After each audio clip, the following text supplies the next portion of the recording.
In this video, I talk about the good and the bad of dealing with RV salesmen. Check it out.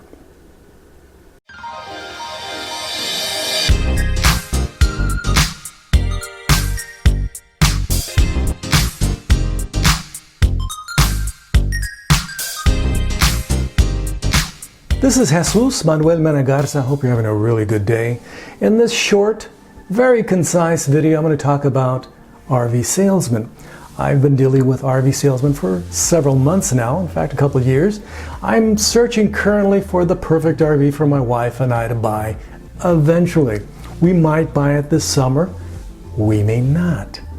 In the interim, I have to deal with RV salesmen who see me constantly walk into the dealership and saying, "Are you ever going to buy anything?" And I say, eventually.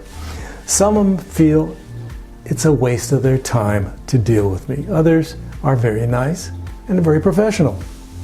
They understand that some people take a longer time to purchase something. I'm not an impetuous person.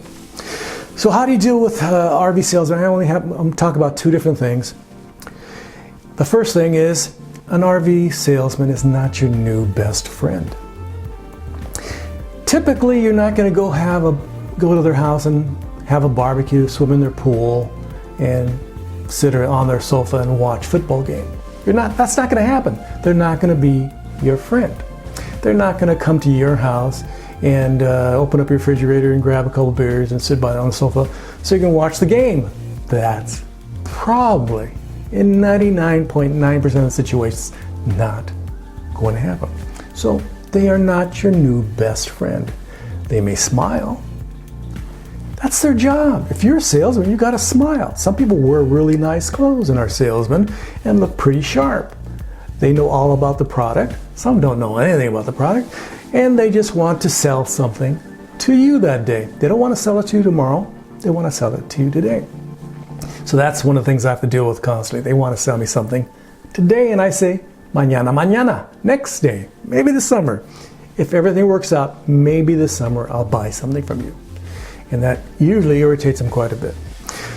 So they're not your friend, and you should not treat them as such. You should treat them in a professional manner. In fact, you should irritate them slightly because you're trying to get a better deal. And nothing irritates a salesman, a sales manager, a finance manager more than somebody trying to get a deal because they think they're smarter than you. The salesman, the sales manager think they're smarter than you.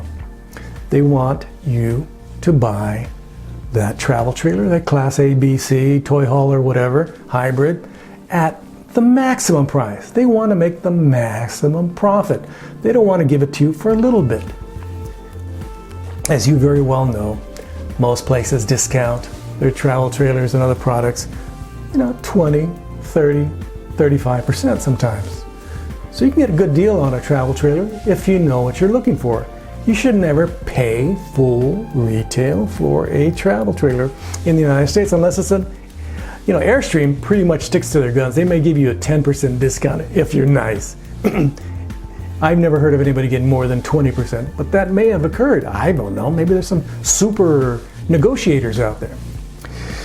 So us dealing with a salesman, you don't want to, feel a certain amount of empathy for him. You should not have empathy for him. You should not feel bad for him. Oh my God, I should buy this for the maximum price so you can feel better. No, that should not be the case. Some of us, I know a lot of people that don't want to negotiate. They hate negotiating. They hate, confrontation. They hate it. They absolutely abhor it. I, on the other hand, don't mind it. I don't mind, getting in somebody's face and saying, I want a deal. And if you do your research and you know that this is what the price is, most dealerships don't sell that $30,000 travel trailer for $30,000. They sell it for $20 or $22, and you can say, I can offer you $20 for that one, and that's all I'm going to offer for you. And that's all I'm going to say. And they either can say yes, or they can say no. They'll say, how about $29,995 or something ridiculous. So that salesman should not be your best friend. They're not going to be your best friend. So that's number one tip, okay? Number two is sticking to your guns. Not getting what the salesman wants, but getting what you want. Some of us have the character, the integrity, the strength, the stamina to stick up to salesmen and say, I want model number 22. But we only have 21 in stock. But I do not want a bunkhouse. It's just for my wife and I. Oh, you can always use a bunkhouse. Throw the grandkids back there, your friends. But my wife and I, 99% of the time, if history is an indicator of future behavior, it's only going to be my wife and I, my partner and I. Okay? But you should get that bunkhouse because we have it in stock. And I can get you a good deal on it. No. In all probability, they'll have the model number 22 at another dealership. Sad that they have only 21 in stock, but you can always get 22 somewhere else.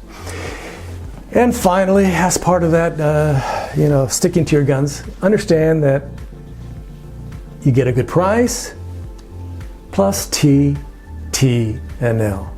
Tax, title, and license. Maybe a small document fee. And that's it. No extended warranties. No, they're not going to spray with Scotch Guard the interior and charge you $1,000. None of that business. They're not going to wash it and charge you a bunch of money. They're not going to give you an orientation and charge you a bunch of money. Say, hey, this is part of the deal. I get if you drop by a travel trailer, I get a battery. I get full propane. I get an orientation. I get it all. This thing's supposed to be in tip-top shape, washed, cleaned, and vacuumed. Okay? And I'm probably really going to bring it back in a few months anyway because something's going to fall apart. That's the tragedy of current travel trailers. They aren't well built unless you're buying something super, super high-end. So those are my two tips. A, the salesman is not your new best friend. That's sad, huh? That's sad. A salesman's not going to be your new best friend. You're not going to hang out with them all the time and go to the game with them. No, that's not going to happen. Number two, stick to your guns. Stick to your price. Stick to the model that you want, and stick to the kind of financing you want. You got financing. You want 2% interest. Stick to 2%. If you qualify for 2% at your credit union, stick to 2%. They want to give you 50 years for that travel trailer. Nah, I'm probably going to only have that travel trailer for 5 years, maybe 10. Why am I going to get 20, 30 years? That's crazy. That's nuts. So stick to your guns. I'd like to thank you for watching my video. This has been Jesús Manuel Mena Garza. Don't forget to like, subscribe, and share. I would greatly appreciate it. I started this year at 200 subscribers. I'm now at over 1,000. Thank you very, very much for, subscribing to my rather esoteric channel. Everything from RV reviews, I'm looking for the perfect RV, and product reviews, my photography, and some of my camping excursions I captured on 4K video. Again, this has been Jesús Manuel Mena Garza. Starting to get a little sore throat here. Gracias. Adios. Bye-bye.